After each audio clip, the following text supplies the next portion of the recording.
My friends told me I deserved better. They were wrong. She deserved better. There's a difference and I learned it too late. The first lie I told wasn't to Colton. It was to myself, standing in Derek's kitchen on a Saturday night in October, holding a beer I didn't need, nodding along while he told me I was too good for the life I was living. That's where this actually starts. Not with a text, not with a touch, not with some dramatic crossing of a line I'd been eyeing for weeks. It starts with me nodding. It starts with me not saying anything when I should have said, "You don't know what you're talking about." I didn't say that. I took a sip of my beer and I let the idea root itself in me, and everything that came after grew from that one quiet, cowardly moment of agreement. Colton had been my fiancé for 7 months at that point. We'd been together for 4 years before the engagement. 4 years and 7 months of a life I had chosen, every single day, because it was good and real and because Colton was the kind of woman who made you feel like the world was a manageable place just by being in it. She was a third-grade teacher. She made lesson plans at the kitchen table on Sunday afternoons with a cup of chamomile tea and a yellow legal pad, old-fashioned about it in this way that I used to find charming and later, God help me, started to find boring. She went to bed at 10 on weeknights. She called her mom every Sunday. She cried at nature documentaries when animals died. She was the most genuinely kind person I had ever been close to in my life, and I want to be clear about that because it matters. This is not a story about a difficult woman. This is a story about a good woman and the man who decided goodness wasn't enough. Derek had been my best friend since college. He was the kind of man who confused movement with growth. New city every 2 years, new girlfriend every 6 months, new startup idea every quarter.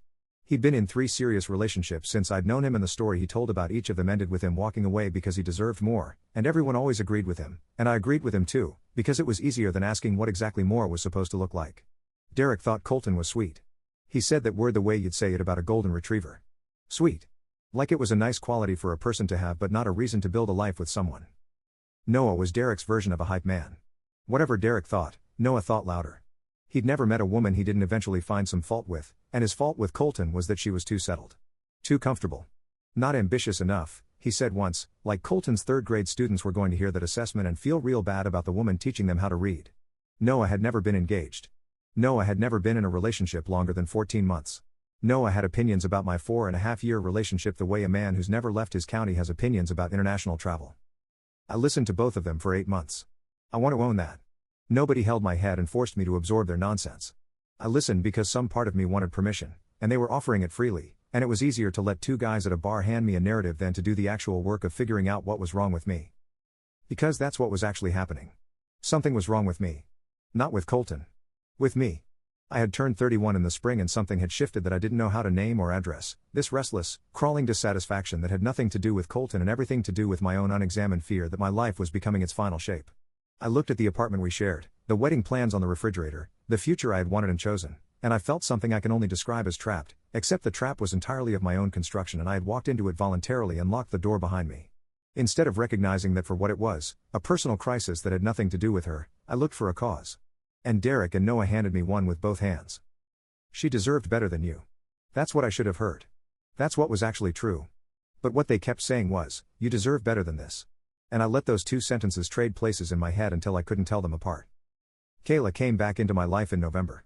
We'd dated for about 8 months in our senior year of college, nothing serious, nothing that ended badly, just one of those relationships that fades out when people graduate and move to different cities. We'd stayed loosely connected on social media for years. She liked my engagement announcement post. I thought nothing of it. And then she sent a DM in November that said she was in the city for a work conference and wanted to catch up if I was around, and I said sure, and I told Colton I was getting dinner with a college friend, and that was the first lie I told her, the first real one, the one that opened the door. Dinner with Kayla was 2.5 hours of being seen in a very specific way. She was sharp and funny and she asked about my work with a kind of focused attention that made me feel significant, and she laughed at my jokes with her whole face, and I drove home afterward feeling lit up in a way I immediately diagnosed as evidence of something missing in my relationship rather than evidence of novelty, which is what it actually was. I was confusing new with better. I was confusing excitement with meaning. I was 31 years old and I was making a category error a teenager could have spotted, and I kept making it for months. I didn't tell Derek and Noah about Kayla right away. But when I did, about 3 weeks later, after a second dinner and a conversation that went until midnight in a hotel bar, Derek looked at me with this expression like I'd finally done something right. He said, "See, that's what I'm talking about. That energy. That's what you're missing." And Noah nodded and I nodded and nobody said, "You're engaged to someone who loves you and you're sitting in a hotel bar with your college ex and calling it an energy problem." Colton noticed something was different. Of course she did. She was not oblivious. She was not the kind of woman who missed things. She noticed that I'd started going out more. She noticed the way I checked my phone sometimes in the evening when she was talking to me. She noticed that I was physically present but somewhere else in my head, which is its own form of abandonment. I understand that now, the way you can be in the same room with someone and still leave them. She asked me twice if everything was okay with us, and both times I said yes, absolutely, I'm just stressed with work, and both times she looked at me for a second longer than a comfortable pause and then nodded and dropped it, because that's who Colton was. She trusted me, she took me at my word, she didn't make scenes over feelings she couldn't prove. I repaid that trust by texting Kayla from the bathroom at Colton's parents' house on Thanksgiving. I want you to read that sentence again. I need you to understand the full shape of what I was doing.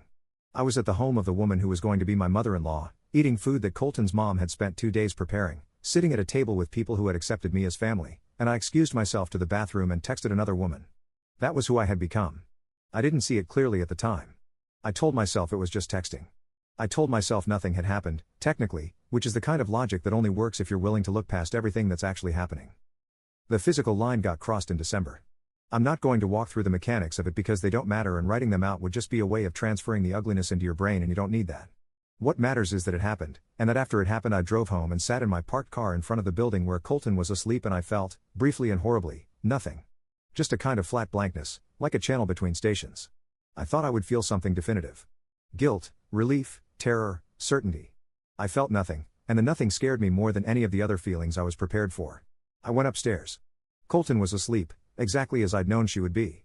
She slept on her side facing the window, her hair spread out on the pillow in this way that I had looked at 1,000 nights and always found beautiful, and I stood in the doorway for a long moment looking at her, and the nothing just kept spreading and spreading inside me, and I couldn't find anything underneath it.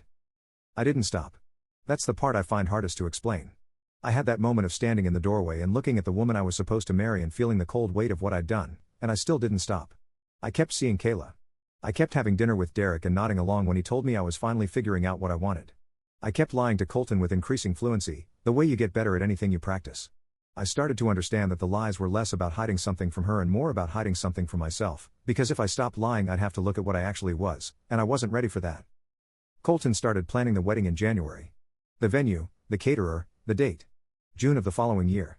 She was excited in this quiet, organized way, spreadsheets and color-coded folders, and she'd show me things sometimes, options, decisions that needed making, and I'd look at them and feel a sensation I can only describe as vertigo, like the ground was tilting, like I was watching a future I didn't have the right to anymore being assembled in careful columns right in front of me. I kept nodding. I kept saying yes to everything she showed me. I kept not saying the one true thing. What I should have said, if I had been a man with any courage or decency, was, stop. Something is wrong with me. I need to be honest with you before this goes any further. I should have come clean the night I stood in the doorway and felt nothing. I should have come clean before the venue was booked and the save the dates were designed and her mother had started calling her every week to talk about flowers. I didn't. I kept going. I kept choosing the easy thing over the right thing, over and over, the way you can roll a car slowly toward a cliff for so long that you stop registering how close you are to the edge. The way Colton found out was not dramatic.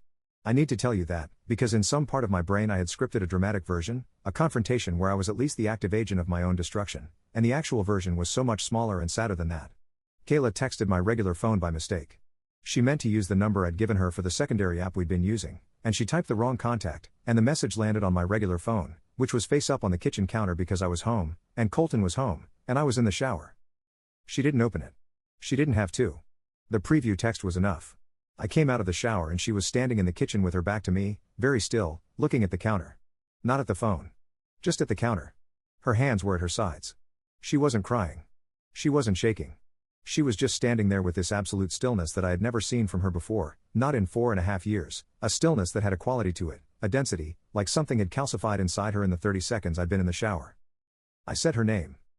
She turned around and I saw her face and I understood in my body, before my brain had caught up, that we were done. Not might be done. Done. The expression on her face was not anger. I think I had been, in some stupid, self-protecting way, hoping for anger, because anger is negotiable. Anger means there's still something to fight for. Anger means the other person still cares enough to burn. What was on Colton's face was not anger. It was clarity. Like every blurry thing she'd been squinting at for months had suddenly resolved into sharp focus, and the picture it made was exactly as bad as she'd been afraid to believe. She said, "How long?" Not a question. A sentence that required an answer. I told her. I told her all of it, or most of it, stumbling through it with the kind of disorganized honesty that comes when you've been lying for so long that the truth feels foreign in your mouth. I told her about Kayla, about December, about the dinners, about the texts. I watched her face while I talked and it didn't change. It stayed in that same terrible clarity throughout. When I finished, she was quiet for a long time. Then she said, and I need you to understand that she said this without cruelty, without theatrics, in a voice that was almost gentle, she said, I kept asking you if we were okay. You kept telling me yes. That was it. That was the whole indictment. Not, how could you? Not, I hate you. Not, do you know what you've done to me? Just, I kept asking. You kept lying. 7 words that were more precise and more devastating than anything she could have screamed. She asked me to go stay somewhere else for a few days. She didn't say it was over. She didn't have to. She said it the way you say something when the decision has already been made and the words are just a formality. I packed a bag. She sat on the couch while I did it, not watching me, just sitting there with her hands in her lap, very still, very quiet, her Sunday chamomile tea cooling on the coffee table next to the yellow legal pad with her lesson plan notes. I stopped at the door. I said her name one more time. She looked at me, and there was nothing left in that look that was asking me for anything. It was the look of a woman who had spent 4.5 years learning to trust a person who turned out not to deserve it, and who had just decided, quietly and permanently, to stop. I left. I sat in my car at the end of the block for a long time. Not 20 minutes like some cinematic pause. A long time. Long enough that the light in the living room window went off. Long enough for the street to go fully quiet. Long enough for me to understand, sitting there in the dark, that Derek and Noah had been wrong about everything and that I had let them be wrong because I wanted them to be, and that the person who deserved better in this story was never me. It was always her. It was always her, and I had spent months letting other people convince me otherwise, and now I was sitting in a car on a cold street with a bag on the back seat and a life I had carefully dismantled behind me, and the only thing I could think was, she kept asking if we were okay. She kept asking. She knew something was wrong and she kept giving me chances to tell the truth and I kept lying, and she deserved someone who would not have done that, and that person was not me, had not been me for a long time, and now she was finally going to find out what it felt like to not be with me, and it was going to be better, and that knowledge was the loneliest thing I had ever carried. I drove to Derek's. He answered the door in a t-shirt and said, "So it happened, huh?" And he didn't even look sorry. That was the first night of the rest of what I made my life. Let me tell you what Kayla did when I called her from Derek's couch at midnight and told her Colton knew. She listened. She said the right things, or close to the right things, the things that were warm enough to feel like support but vague enough to commit to nothing. She said she was sorry this was happening. She said she was here for me. She said we would figure it out. And I held on to that. I held on to "we will figure it out" like it was a life ring, like it meant something solid, like Kayla was a person who had been building something with me rather than a person who had been having an affair with an engaged man for 4 months and had every reason in the world to recalibrate now that it had consequences. 3 weeks later, she told me she needed space to think. I said okay, I understood. 2 weeks after that, the thinking was apparently complete, because she posted a quote on her Instagram about protecting your peace and had clearly moved it into a new era of her life that did not include a recently engaged man with baggage she hadn't signed up for. When I called her to ask where we stood, she said, "I care about you, but I think we both know this was situational. I don't think either of us should read more into it than what it was." She said situational. She said read more into it. She used the same casual, exits are already built-in language that people use when they want to close a door without admitting they ever open one. I had walked away from a woman who wanted to marry me for a woman who considered me situational. I want you to sit with that word. Situational. Like I was a temporary solution to a temporary problem. Like 4 months of my life, 4 months of active destruction of everything I'd built, were just a circumstance she'd passed through on her way somewhere else. Derek, to his credit, let me stay on his couch for 2 weeks. After 2 weeks, he started making noises about his routine and his space, and I understood that his hospitality had a shelf life, which is a thing you only discover about people once you actually need something from them. I found a studio apartment, the kind you find when you're moving fast and your standards have been stripped down to functional, and I moved into it with a mattress and a duffel bag in about 12 minutes of planning. The apartment had one window that faced a brick wall and a radiator that made a sound at 3 a.m. like a man slowly hitting a pipe with a wrench. I lay there the first night and listened to the radiator and thought about Colton's apartment before we moved in together, the way her bedroom had always smelled like the lavender candles she kept on the windowsill, and I felt something so large and shapeless move through me that I didn't have a word for it. I missed her. That sounds insufficient. I missed her the way you miss a version of yourself that you discarded. She had been woven into the fabric of my daily life in 1,000 ways I had taken for granted and not catalogued, and only now, in her absence, began to inventory. She was the person I texted when something funny happened. She was the person who knew my lunch order. She was the person who left me a note on the bathroom mirror on days she knew I had a hard meeting, not a big note, just a small one, just a few words, "You've got this," or "Thinking of you today," in her teacher's handwriting. I found one of those notes in a jacket pocket 3 weeks after moving out, from a month before everything fell apart. It said, "Proud of you for no reason in particular, just generally." I sat on the floor of my studio apartment and I held that note for a long time, and I thought about the man she'd written it for, the man she believed she was writing it for, and I thought about what I'd been doing the same week she'd written it, and something cracked open in me that has never fully closed. Noah called once, about 2 weeks in, to see how I was doing. The conversation lasted 7 minutes and contained the sentence, "Honestly, man, maybe this is for the best," delivered with the confidence of someone who has never loved anyone enough to grieve losing them. I said yeah, maybe, and hung up and didn't call him back. I don't have much to say about Noah after that. He is exactly who he always was, and I am the fool who listened to him. Derek and I stopped talking around month 2. Not a fight. Just a slow fade, the kind that happens when the thing that was connecting you disappears. Derek had been connected to my restlessness, to the version of me that was looking for an exit. Once the exit was taken and the door was shut and I was standing on the other side of it with no key and no plan, we didn't have much to talk about. His whole worldview required that my story end with freedom and possibility. My story ended with a radiator that sounded like a wrench hitting a pipe at 3 a.m. He didn't know how to fit that into his narrative, so he quietly stopped calling, and I let him. The engagement announcement had to be unannounced. I don't know if you've ever had to do that, tell the people who celebrated something with you that the something is gone, but I can tell you it is its own specific kind of punishment. My parents took the news with the controlled devastation of people who loved Colton and had always loved Colton and were now being informed that their son had made choices that made her unavailable to them. My mother asked me point blank if I had been faithful. I paused 1 second too long. She didn't ask again. She didn't have to. My father said nothing for the rest of that phone call, and I don't think he said Colton's name since, which in its own way says everything. Her family had welcomed me like I was already one of them. Her mom used to text me recipes she thought I'd like. Her younger brother used to send me memes and ask for advice about girls. Her dad had shaken my hand at Christmas last year with this warm, genuine grip and said, "We're glad she found you." That sentence. "We're glad she found you." I have thought about it approximately 10,000 times since. I was the thing they were glad she'd found. I was the answer to a concern they'd had for her. I was, in their eyes, the man who was going to take care of her, and instead I was the man she was going to need to be taken care of from. I never heard from any of them again. I didn't expect to. I didn't deserve to. The wedding deposits were mostly non-refundable. That's a practical detail, but it matters because every check I wrote, every cancellation email I sent, every phone call to a vendor explaining that the event would not be happening, was a small, concrete reminder of the life I had booked and was now unbooking. The venue had a beautiful garden. Colton had cried a little when we toured it, the same quiet happy tears she'd cried the first time we walked through the apartment, the same tears I had watched with vague impatience. I wrote the cancellation email for the venue at 11 p.m. on a Tuesday in my studio apartment with the brick wall view, and I thought about those tears and I pressed send and I stared at the wall for a while after. I saw Colton once, about 3 months out, at a coffee place near the neighborhood where we used to live.